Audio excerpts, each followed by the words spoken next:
তাহলে সূরা হামিম আস-সাজদা ছোট বড় আয়াত দিয়ে 54টি আয়াত রয়েছে, 6টি রুকু রয়েছে। এই সূরাটি হামিম আস-সাজদা রাখার কয়েকটি কারণ আছে। হামিম এগুলো বলা হচ্ছে হুরুফে মুকাত্তাআতের হরফ, বিচ্ছিন্ন হরফ। 114টি সূরার মধ্যে 29টি সূরা শুরুতে এই বিচ্ছিন্ন হরফগুলো আছে। তাহলে কোরআন মাজিদে কতটি সূরা আছে বলেন তো জোরে করে? একটু সবাই সাড়া দেন। 114টি। বলেন কতটি? 114টি সূরার মধ্যে 29টি সূরা শুরুতে এই বিচ্ছিন্ন হরফগুলো রয়েছে। তার উদাহরণ হচ্ছে এটি হামিম। কোরআন মাজিদের যদি প্রথম দিকে আমরা চলে যাই সূরা বাকারা, তাহলে আমরা দেখতে পাবো সেখানে গিয়ে আলিফ লাম মিম। ওখান থেকে আরেকটু দূরে যান, সূরা আরফে যদি চলে যান সেখানে পাবেন আলিফ লাম মিম সাদ। আরেকটু যদি একটু দূরে যান তাহলে সেখানে গিয়ে সূরা ইউনূসের মধ্যে পেয়ে যাবেন আলিফ লাম রা। আল্লাহু আকবার বলেন। এবারে 29টি সূরা শুরুতে বিচ্ছিন্ন হরফগুলো আছে, যার অর্থ একমাত্র আল্লাহ তাআলা ভালো জানেন, অন্য কেউ জানেন না। আর দ্বিতীয় নাম হচ্ছে আস-সাজদা। তাহলে দুইটি একত্রিত নাম হচ্ছে হামিম আস-সাজদা। সাজদা মানে এটা আমরা বুঝতেই পারছি, অবনত হওয়া, নত স্বীকার করা। কার কাছে? এদিকে একটু বলেন, কার কাছে? আল্লাহ তাআলার কাছে। আমরা নামাজে যাই, যে স্থানটিতে যাই, যে রুমটিতে, যে ঘরটিতে যাই, ঘরের নাম কি? মসজিদ। যেখানে সিজদা করা হয়, কি করা হয় বলেন তো? সিজদা করা হয়। মসজিদ আর সাজদা, তার মানে যাকে সিজদা করা হচ্ছে তিনি হচ্ছেন আল্লাহ। আল্লাহ তাআলা এই নামের মাধ্যমে জানিয়ে দিচ্ছেন আল্লাহ ব্যতীত কারো কাছে মাথা নত করা যাবে না। কথা বলেন ঠিক কিনা? একমাত্র মাথা নত কার কাছে? আল্লাহ তাআলার কাছে। কারো ভয়ে কারো কাছে মাথা নত করা যাবে না। যদি করি তাহলে আল্লাহ তাআলার বান্দা থেকে খারিজ হয়ে যাবে। নাউজুবিল্লাহ বলেন। তাহলে হামিম আস-সাজদা এই সূরাটির নবী করিম সাল্লাল্লাহু আলাইহি ওয়াসাল্লামের মাক্কি যুগে নাযিল হয়েছিল।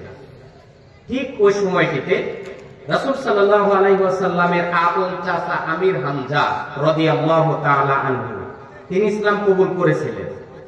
কিন্তু ইসলামের দ্বিতীয় খলিফা হযরত ওমর ফারুক রাদিয়াল্লাহু তাআলা আনহু তখন পর্যন্ত ইসলাম কবুল করেননি। যখন এই সূরাটা অবতীর্ণ হয়েছে ততক্ষণ পর্যন্ত তিনি ইসলাম কবুল করেননি। এখান থেকে বোঝা যাচ্ছে যে নবুয়তের মোটামুটি ৪র্থ থেকে ৫ম বছরের দিকে এই সূরাটি নাযিল করা হয়েছে। সূরার নাম কি বললাম যেন? আমার সাথে একটু কথা বলতে হবে। সূরার নাম কি বললাম? হামিম আস-সাজদা। সবাই বলেন তো। একটু শিখে যেতে হবে, তাই না? সম্মানিত উপস্থিতি, এই সূরাটির যে আয়াতটি আমি আপনাদের সামনে তেলাওয়াত করেছি, সরাসরি চলেন আয়াতে যাওয়া যাক।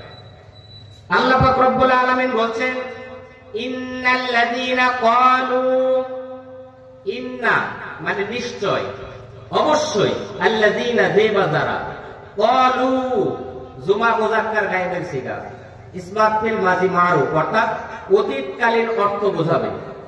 ক্বালু বলেছিল, বলেছিল, রব্বুনাল্লাহ আমাদের রব হচ্ছে, বলেন না কে? সবাই বলেন আমাদের রব কে? আল্লাহ। সুম্মা অতঃপর ইসতাকামু এর উপর সুদৃঢ় ভাবে দাঁড়িয়েছিল। তাতানাজ্জালু নাজিল করেন আল্লাহ তাআলা, তাতানাজ্জালু আলাইহিমুল মালায়েকা তাদের উপর অগণিত অসংখ্য ফেরেশতারা যে আল্লাহ তাআলা অবতীর্ণ করে দেন। সুবহানাল্লাহ বলেন। আল্লাহ তাখাফু তারা অবতীর্ণ হয়ে বলতে থাকে তোমাদের কোনো ভয় নাই, ওয়ালা তাহজানু তোমাদের কোনো চিন্তাও নাই, ওয়া আবশিরু তোমরা সুসংবাদ গ্রহণ করো, বিল জান্নাহ ওই জান্নাতের, কুনতুম তুআদুন, যার ওয়াদা তোমাদেরকে করা হয়েছিল। সুবহানাল্লাহ বলেন। এটা আমি আয়াতের শাব্দিক এবং সরল অর্থ আপনাদের সামনে উপস্থাপন করলাম। তো হয়ে গেল তো, আলোচনা শেষ, তাই না? আসুন একটু ব্যাখ্যা করতে। সম্মানিত উপস্থিতি, ইন্না, আন্না, লাকিন্না, লাইতা, লাআল্লাহ আরবি গ্রামাটিক্যাল শব্দ এগুলো। কোন বাক্যের শুরুতে এই শব্দগুলো যখন আসে তখন ওই বাক্যের অর্থটা অনেক অনেক গুণে মর্যাদাবান হয়ে যায়। সুবহানাল্লাহ বলেন। আল্লাহ তাআলা বলেন ইন্না, নিশ্চয়, অবশ্যই, আল্লাযীনা, যে বান্দারা, ক্বালু বলেছিল,